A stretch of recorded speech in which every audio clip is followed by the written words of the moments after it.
when the farmers traditionally are planting the seeds, they will put the seeds on their mouth and they throw it using their mouth to connect the seed. And myself as a farmer, the plants that are there, they have got a deep meaning. They become healthy by having that connection, of which now, with the seeds that are being introduced to us with chemical, you can't put it on your saliva. You are putting poison into your mouth.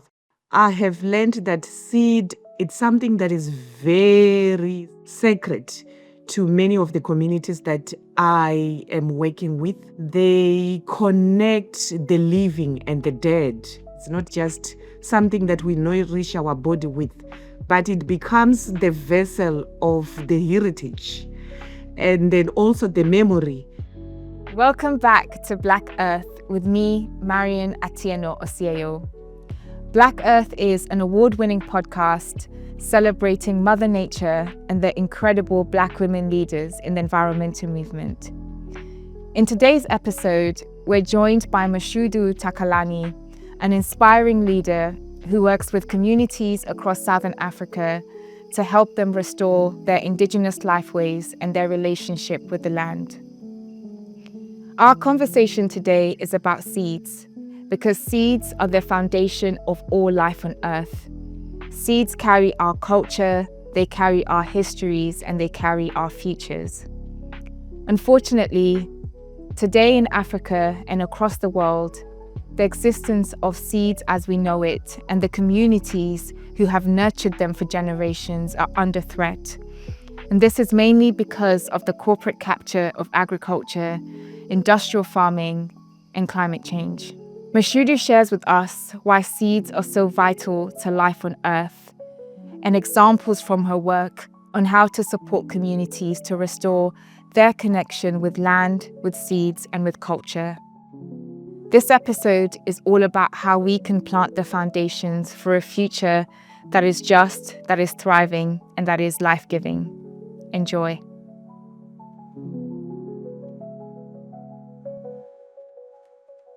Okay, so Mashudu, thank you so much for joining us today on Black Earth Podcast.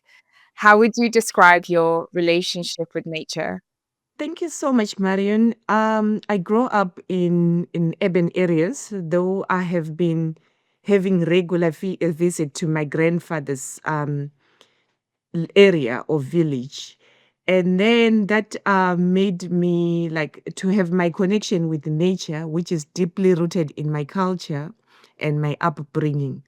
So as I was growing up, I was taught to respect nature and to appreciate the land, the animals, and other elements. And that for me I started seeing nature not as a resource, but as something that is a living being that teaches and provide as well as nurturing me and the community that I live with. That's so beautiful, Mashudu. Thank you so much for sharing that with us. And I know that for many of our listeners and our community members, they learnt about nature and their respect and reverence for nature through their elders, right? And through their relationships with their family members. So it's really beautiful to hear you speak about that. And it comes across so clearly in your life story, as well as the work that you do now, which we'll speak about in our conversation today. The focus of our conversation today is about seeds. I think that the growth of, this large scale, like industrial approach to agriculture and to growing has really severed our relationship with the land and with the practice of growing, which has been something that as humanity we've cultivated for thousands of years. And seeds play such an important role in our life, not just in terms of like our survival, but in terms of like our connection to culture and who we are. And I'd love to hear from you more about how you view seeds and why you think they're vital to life on Earth. Thank you so much, Marion. As somebody who is um, working with the communities, I have learned that seed is not just something that you just grow and save, but it's something that is very sacred to many of the communities that I am working with. They connect the living and the dead. It's a central part of the ceremonies and the rituals, and they become the sacred link that connect the clans, as well as waking at something that nature, the reciprocity between the people and the land. In many cases, especially from the vendor culture where I come from, so at the beginning of each season, we perform the rituals to ask for the rain as well as to bless the seed. And these are the blessings that are meant to protect the seed from the natural disaster and the pest. And this also helps to ensure the fruitful harvest and the health of the clan, as well as you know, providing the elements that are also provided by the earth. When I mean the providing the elements, when we receive rain, obviously the river will be flowing, as well as the soil will be like having good life.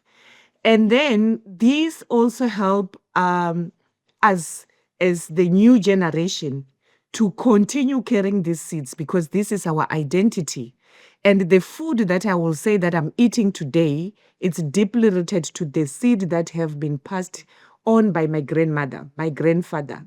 As I have been working with the community, I've learned that seeds it's not just something that we nourish our body with, but it becomes the vessel of the heritage, and then also the memory, as well as something that carries the continuity. Like we can describe seeds in many ways when I'm referring to the word continuity. Wow, that's so powerful. I'd love to hear more about, you've mentioned that you're accompanying communities. And I know that's an important part of the work that you do at EarthLore Foundation, which is the organization that you work with. So tell us more about EarthLore Foundation, but also what accompanying communities means in terms of the work you do around land stewardship and reclaiming seeds. So, like when I indicated that seed in many communities, it's sacred. And then the community, as we are accompanying them, they realize that seeds, it's not just a seed, but it's sacred. So there are different seasons when the community come together, where they will have their own structure.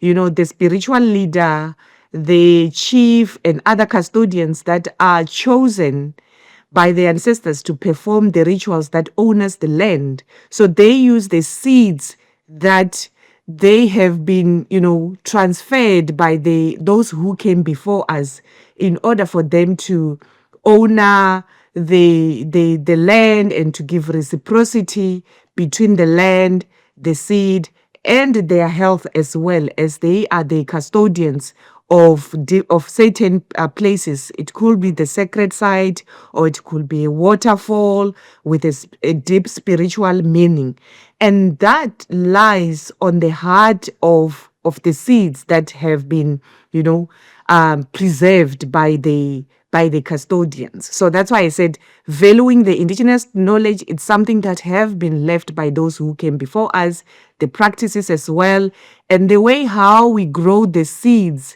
Those are the things that are also part of, or the core of our work as EarthLore. Mm.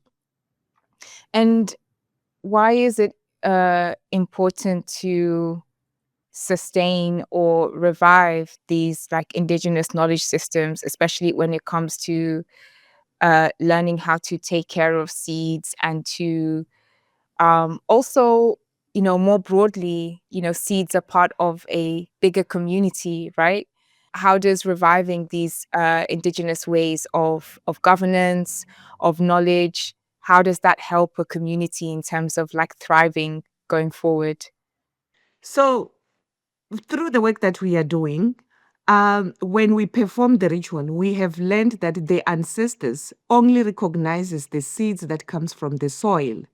And there are certain customary laws that have been there in place since time immemorial. And those are not the bylaws that somebody created politically, but they were there, like as I'm indicating, since time immemorial. And then this is why it is important for us as the indigenous people to make sure that we grow our own seed, we store our own seeds, we pass the indigenous knowledge, and then also value it as it also helps the land to strive. And then when we are talking about these rituals, then it means that when we have abundant rain or enough rain, then we will have a bounty harvest.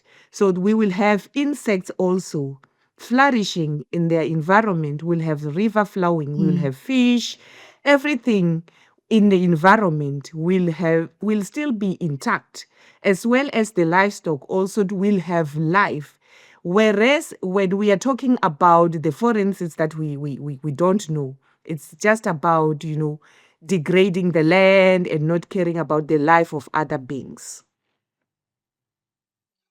Thank you so much for explaining that so well, Mashudu. And I'm really grateful that you have explained so well, like what it means to live with the land in a way that's harmonious with our ancestral ways of knowing and being.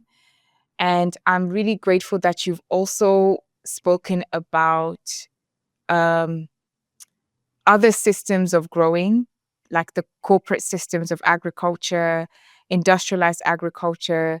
These practices have really shaped and disconnected us from our ability to deeply relate and live with the land and the rest of nature.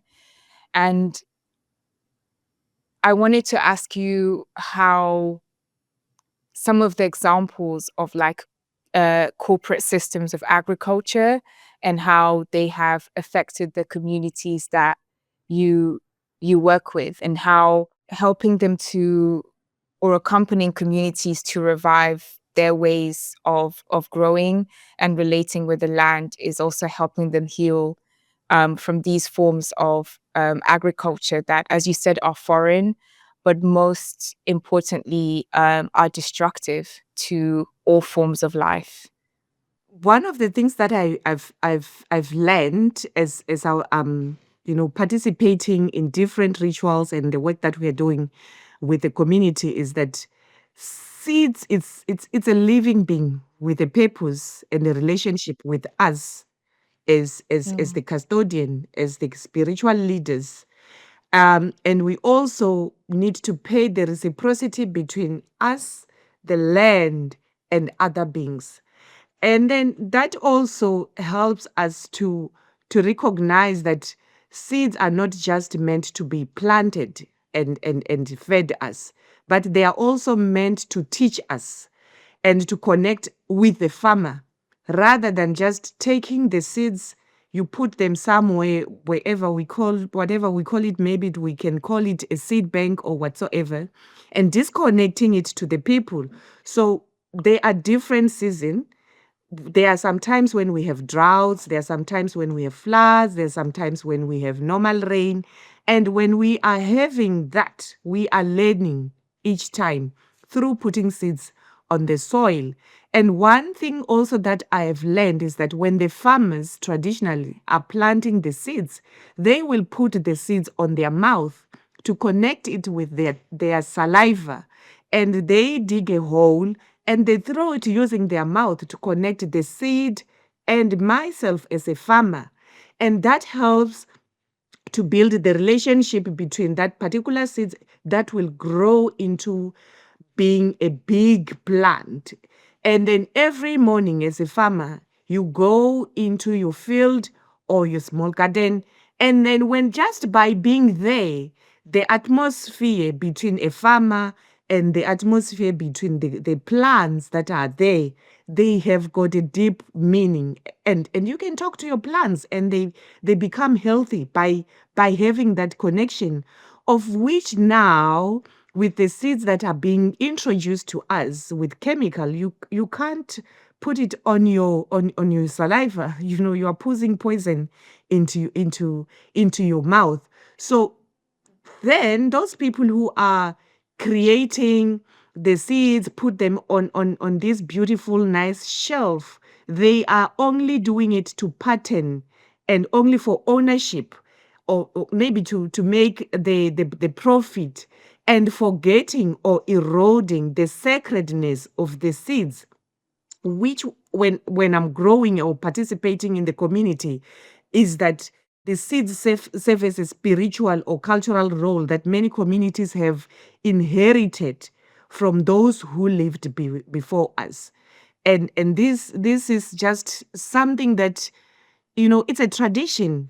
We grow up knowing that we come together when we have those ceremonies, or when we are visiting somebody, or when there's a wedding, a special gift that is given to the two wedded or newly wedded family. It's seeds, so that they can start over with seeds, and they have food security, at their homestead.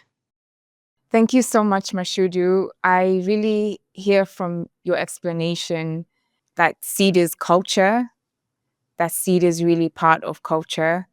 And the modern, or I would say the corporate forms of agriculture, which is really about intensive and extracting as much yield as possible from the land in, through, for example, means of like chemicals, means of like modified seeds, modified crops. There is no connection to culture in that form of agriculture. There is no connection to the health and the well-being and the joy of a community. It's purely for producing as much as possible in as quick as much time, without a sense and orientation to the belonging of those seeds to the rest of the communities that they're part of. Um, I wanted to speak to you about climate change and nature loss. We know that, climate change is really profoundly changing so much of the way that we live around the world. We know that particularly in Africa and Southern Africa, it's hitting different countries in profound ways. I wanted to hear from you, how is climate change or nature loss affecting the communities that you accompany, and how can reviving seeds, traditional seeds, help to build communities and their resilience in the face of climate change? I agree with whatever that you are saying. And one thing that we have realized, a practical story in one of the community that we work with in Zimbabwe.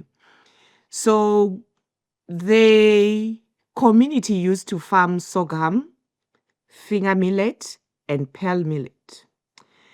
And after some times having, communities starting to learn about planting maize, they started to harvest just a very little harvest, because, maize was introduced to us. And then after maize have been introduced to the communities and to us, chemical fertilizers also were introduced into the community. And then they started to use maize, putting fertilizers, herbicides, killing the soil, killing the insects, killing the earthworm. And then, as well as they are killing the earthworm, they are also contaminating their health, because you need to wear all those masks and, the PPEs, whatever we can call it. And then community, we started going into this community in Zimbabwe called Mutsinzwa and Gangare and then Mamute. And when we started to say, please, would you remember what used to be grown by your ancestors in these community. And a few elders started to remember, we used to grow millet, sorghum, and then community started to realize that, okay, maybe the next season we can start planting the finger millet, the sorghum, and then also some of the indigenous maize or traditional maize, which is resilient, to the sun, to the drought, and to other conditions that are very harsh. And then community started learning slowly that as they are moving into something that they don't know, so they are losing the seeds that they know that they don't buy. They are also breaking the ancient relationship between the soil, the seed, the people, and the season, because when they are planting new seeds, it means that they won't observe the season.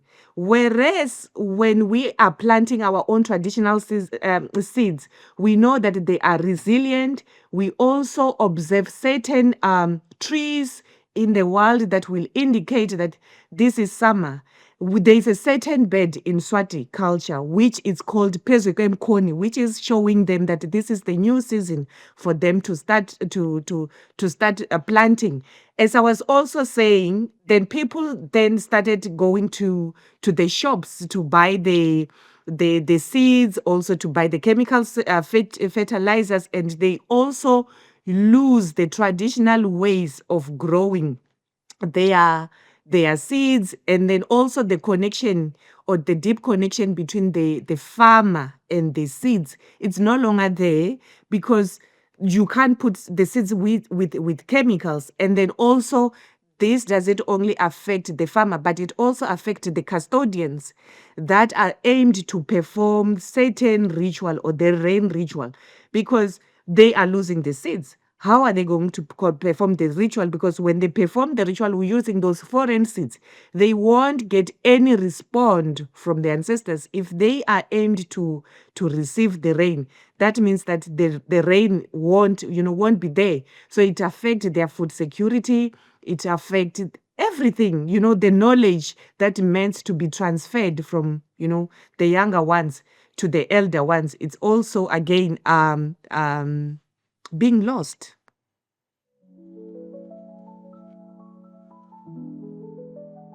So I wanted to understand more like the role that African women have played in sustaining our connection to seeds, in stewarding seeds, and also what's their role today? Are they still able to practice this, or are there any challenges that have come up in today's culture? I think like many women and youth also, they are losing traditional seeds because I feel like they're being replaced by the hybrid, because we are losing the traditional seed storage at each and every homestead, and then also having less access to land. People are only farming, mainly maize and some vegetables, and then that makes the community to lose ancient grains like the sorghum, finger millet, pearl millet, barnyard millet, and other traditional or indigenous seeds. And then also, not in a bad way, when women are growing seeds in the community, they are also passing on the traditional knowledge of how to plant, how to select, how to harvest, how to store, all those things that happen. And sometimes you will be taught some of the laws to say don't go into the finger millet, field, because you are hot or you have to abstain, all those things. And when those seeds are being eroded, so it means that the knowledge as well that goes with that particular seed, it's being eroded as well.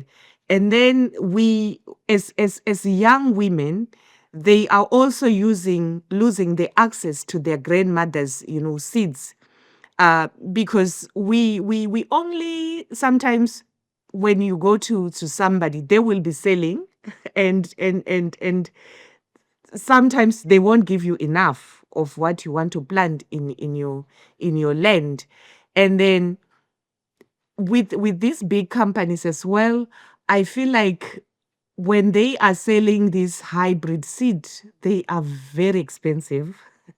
And some of the people within the communities, they don't have money to buy the seed. And then they have to go once you buy you start buying the seed, you have to buy the herbicides, you have to buy chemical fertilizers, and the list kept, going on and on and on and on.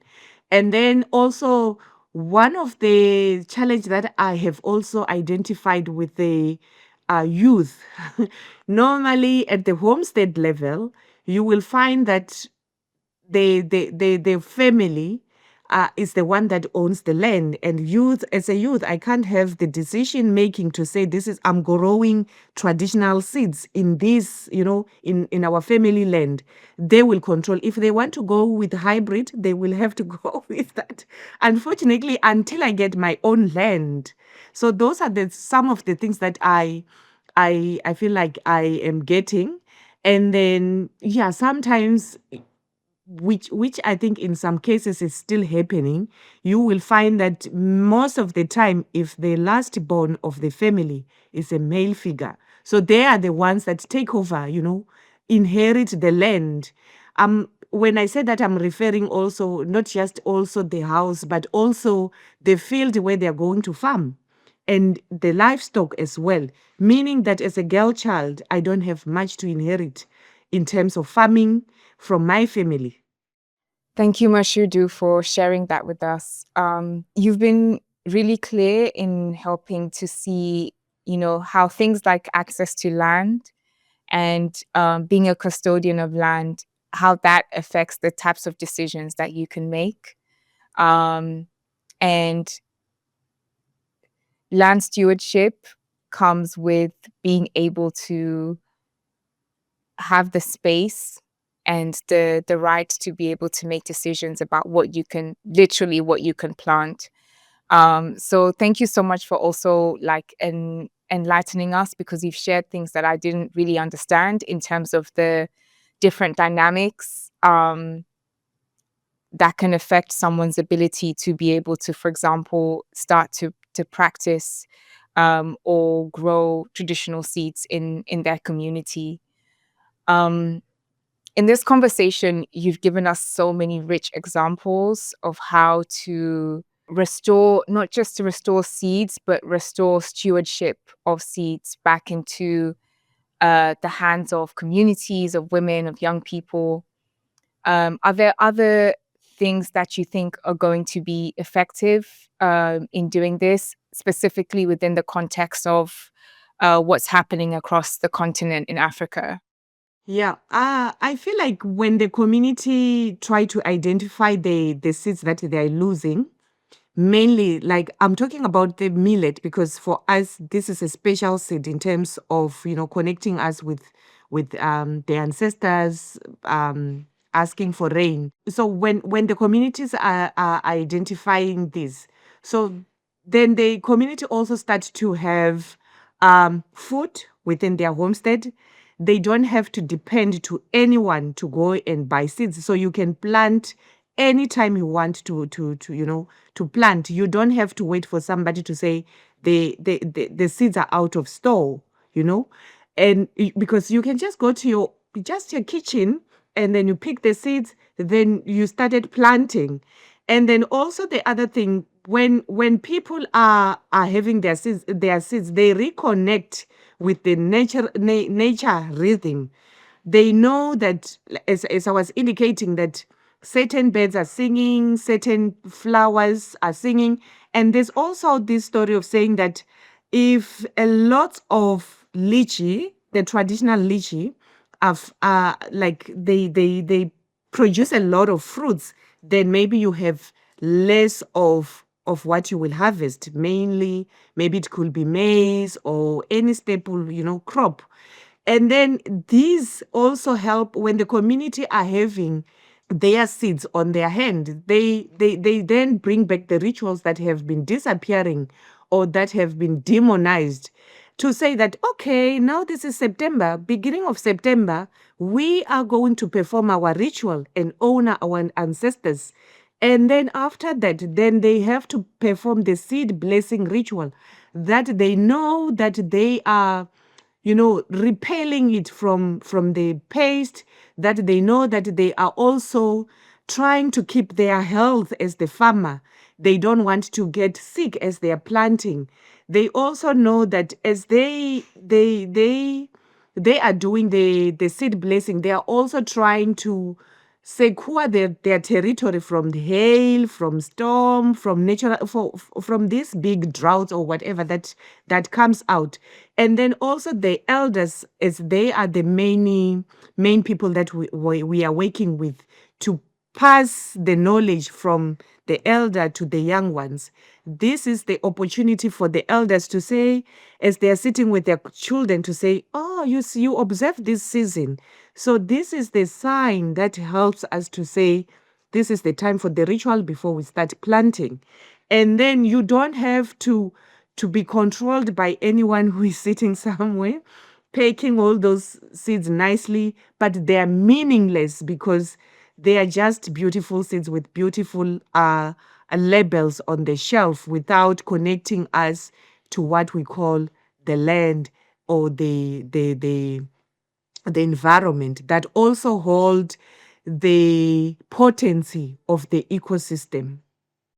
Thank you so much, Mashudu. I started to ask questions about seeds because when I was living in London a few years ago, I found it very hard to find grapes with seeds.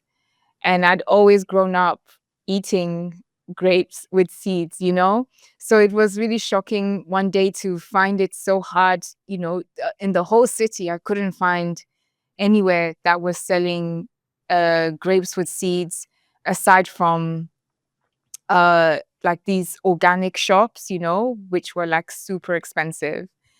And that was my beginning journey to ask questions about, why are there fewer fruits with seeds that are available to people? And I know that because of that question, I started to research, but also to learn about the role of seeds in not just kind of, food and our sustenance, but also in culture, and the role that they play in our culture. And I wonder, for someone who is listening in and wondering, okay, how can I start to honor or celebrate the role and the value of seeds in our life? Are there things that you can recommend for people to do? Or if someone's listening in and decides that they want to start supporting more like initiatives that are about enabling communities to really be custodians of seeds and not, foreign companies or corporates somewhere else in the world. Are there things that you can recommend for us that we can start to incorporate in our day-to-day practices that can really help us as humanity, reconnect and reconcile also with seeds and the way that they are treated in our culture across the world? So I think, like I indicated, that I grew up in urban areas as well. But I think, like, for those who are also growing up in urban areas who doesn't have enough space, and those who are growing up in rural areas, if they can start saving and share seeds, it's a big step into retaining back what our ancestors have left for us. And then, as well as, practicing gratitude, just, invoking the spirit, invoking the ancestors, and do, as a legal ceremony just before planting. it's something that is it's very big. And then also, as before we eat, we also have a practice of giving a little bit or sip, whatever that you are drinking, to put it in the soil. And it's just to show gratitude to the creator, those who have managed to give us the rain for us in order to harvest. And then one other things that I think is very good is for us to protect the soil. We can talk about the seeds, but if we don't talk about protecting the soil health, we won't have good food, we won't have good quality seed, as well as protecting the little water that we receive. And then also to change maybe this narrative where people who are sharing seed and exchanging seed in their small corners, starting to change that this is not, this is not something that we should be afraid of. This is our seeds that we grow up, sharing. We have the history about it. That's how we identified ourselves, through what we eat, through the seeds. So it's not something that we should be ashamed of. And then maybe also sharing stories, inspirational stories about, different work that we are doing in different corners about seeds, so that people are made aware of this issue that is, happening around seeds. Thank you so much, Mashudu. This has been such an insightful conversation. I'm so grateful for the opportunity to be in conversation with you. I wanted to ask you, how can we support you and support the work that you're doing? Yes, I feel like wherever you are, we all have different roles. You as well, if you can have just a small garden, and then maybe just to grow, it could be a tree. It contribute a lot into nature. It contribute a lot into the knowledge that comes with that particular tree.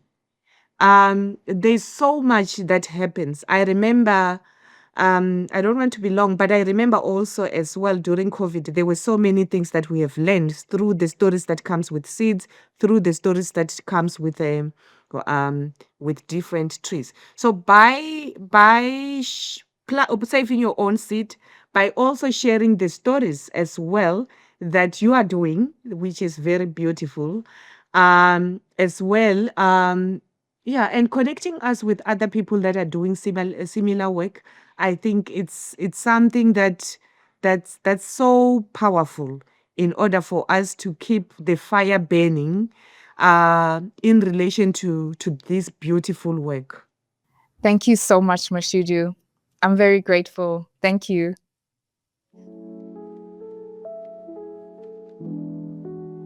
Thank you so much for joining us today on Black Earth Podcast.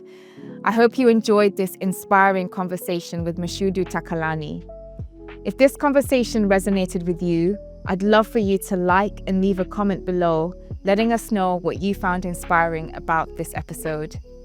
Don't forget to subscribe to our podcast wherever you listen to your favorite podcast. And make sure that you're connected with us on Instagram, TikTok, and LinkedIn at Black Earth Podcast. We share more insights, more resources, and more opportunities on all things Earth Care across our social media. Black Earth Podcast is made possible because I have an amazing team around me. So thank you to Kaz Watson, our impact producer. Thank you to Shanice DaCosta, our visual design artist. Thank you to our funding partner, Synchronicity Earth.